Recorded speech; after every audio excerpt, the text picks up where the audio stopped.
Hello students. आज हम लोग पढ़ने वाले हैं क्लास 10th का एक पोयम पढ़ेंगे। इसके पहले हमने पढ़ा था डस्ट ऑफ स्नो, उसको लिखा था रॉबर्ट फ्रॉस्ट ने। और आज जो पोयम पढ़ने वाले हैं इसका नाम है फायर एंड आइस, इसको भी रॉबर्ट फ्रॉस्ट ने ही लिखा हुआ है।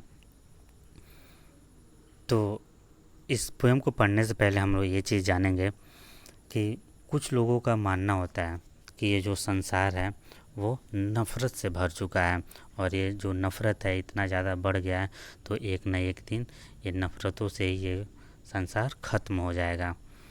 तो आइए इसको डीपली देखते हैं कि रॉबर्ट फ्रॉस्ट अपने पोएम के ज़रिए क्या कहना चाहते हैं। तो पहला स्टेंजा यहाँ से शुरू होता है। Some say the world will end in fire, some say in ice, from what I have tasted of desire, I hold with those who favour fire. अब यहाँ पे ये कहते हैं कि ये जो संसार है, कुछ लोगों का मानना है कि ये संसार खत्म होगा किससे? बढ़ती हुई इच्छाओं की वजह से। यहाँ पे फायर लिखा है, फायर मतलब होता है आग, लेकिन यहाँ पे आग मतलब नहीं होगा। यहाँ पे इसका मतलब ये होगा फायर का डिजायर, डिजायर मतलब होता है इच्छा। और नीचे वाली लाइन में लिखा है आइस, आइस मतलब होता है बर्फ़, लेकिन यहाँ पे सिंबॉलिक मीनिंग होगा हेट, हेट मतलब होता है नफ़रत। तो कुछ लोगों का मानना है या कुछ लोग कहते हैं कि ये जो संसार है वो इच्छाओं से भरा हुआ है, और कुछ लोगों का मानना है कि ये जो संसार है वो नफ़रतों से भरा हुआ है। यानी किसी भी तरह से ये जो संसार ख़त्म होगा वो किससे होगा? इच्छाओं से ख़त्म होगा। और कुछ लोगों का मानना है कि ये जो संसार ख़त्म होगा वो नफ़रतों से ख़त्म होगा।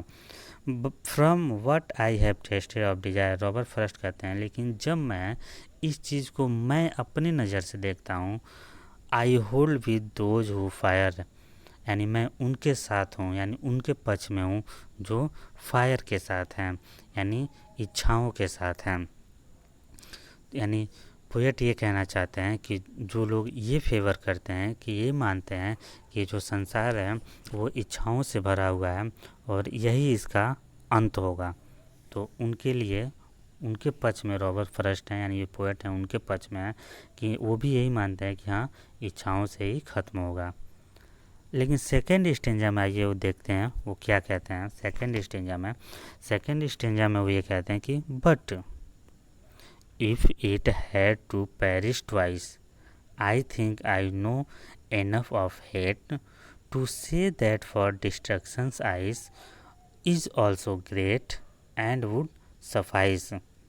अब यहाँ पे ये कहते हैं कि लेकिन अगर संसार को दूसरी बार जब मारना होगा, यहाँ पे इसके पहले एक बार फिर से रिपीट कर देते हैं। पहला वाला जो स्टेंजा है उसमें कुछ लोग कहते हैं यह संसार इच्छाओं से ही ख़त्म हो जाएगा, लेकिन कुछ लोग मानते हैं कि नफ़रत से ख़त्म हो जाएगा। अब यहाँ पे देखिए ये क्या कहते हैं कि लेकिन संसार, बट मतलब होता है लेकिन, लेकिन यदि संसार को दूसरी बार मरना होगा, यहाँ पे पेरिस मतलब होगा डाई यानी मरना, तो पेरिस यानी डाई मरने का अर्थ को लेकर कहते हैं कि अगर संसार को अगर दूसरी बार मरना होगा तो I think I know enough of hate, मैं जानता हूँ ये जो नफ़रत है बहुत ज़्यादा भरा हुआ है, to say that the destruction eyes is too also great and would suffice, यानी ये जो संसार है उसको मरने के लिए जो इच्छा है और जो नफ़रत है वही काफ़ी है। यानी इस संसार में इतना ज़्यादा नफ़रत भर चुका है कि उसे किसी भी आग की ज़रूरत नहीं है, वो नफ़रत से ही ये संसार ख़त्म हो जाएगा। और इच्छाओं को लेकर ये कहते हैं कि इच्छाएं भी इतनी बढ़ गई हैं कि इससे भी दुनिया ख़त्म हो जाएगा। देखिए यहाँ पे इस पोयम का ये मतलब है कि जिनके पास जितना है, पोएट ये समझाना चाहते हैं जिस भी व्यक्ति के पास जितना है वो उतना में संतुष्ट नहीं है, उसे और भी ज़्यादा चाहिए, और भी ज़्यादा चाहिए। जिस गरीब व्यक्ति के पास घर नहीं है और उसको एक दिन घर मिल जाता है, तो छोटा सा झोपड़ी वाला घर मिलता है, तो उसकी इच्छा कुछ इस तरह से बढ़ जाती है और वो सोचने रहता है कि काश मेरे पास एक पक्का मकान होता।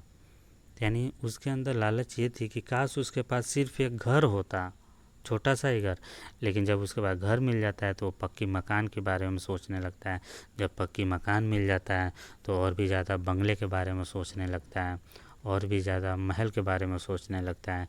किसी के पास अगर साइकिल है तो मोटरसाइकिल के बारे में सोचता है, किसी के पास कार है तो वो और भी ज़्यादा उससे भी बड़ी कोई चीज़ ढूंढने लगता है, यानी इच्छाओं से भरा हुआ है। और नफ़रत ऐसे कहेंगे कि अगर किसी के पास अगर कोई कीमती चीज़ है तो दूसरे के पास नहीं है तो उससे थोड़ी सी घृणा होने लगी, नफ़रत होने लगेगी। और इसी चीज़ को पोएट देख के कहते हैं कि संसार इसी चीज़ में ख़त्म हो जाएगा।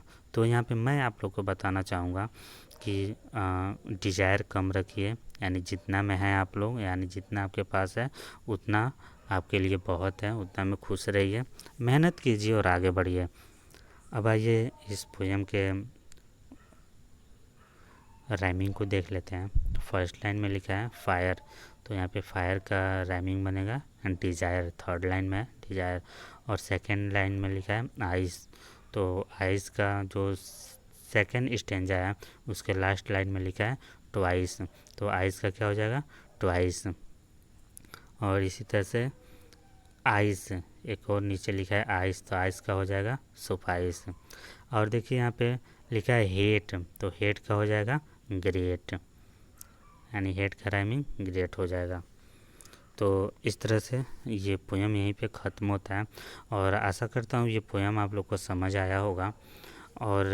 और भी ज़्यादा और भी अच्छे से समझने के लिए और भी दूसरे लेसन्स को पढ़ने के लिए हमारे साथ आप जुड़े रहिए। और इस वीडियो को लाइक कीजिए, शेयर कीजिए और सब्सक्राइब भी कीजिए। और मैं आप लोग को जो आप लोग का 10th का जो सफ़र है इसके साथ मैं हमेशा आप लोग के साथ हूँ। कोई भी लेसन अगर पढ़ना होगा ना समझ आए, आप लोग कमेंट सेक्शन में आप लोग उसको लिख सकते हैं, जिसको मैं आप लोग को बताऊंगा, पढ़ाऊंगा, सिखाऊंगा और आप लोग को और भी ऊंचाइयों पर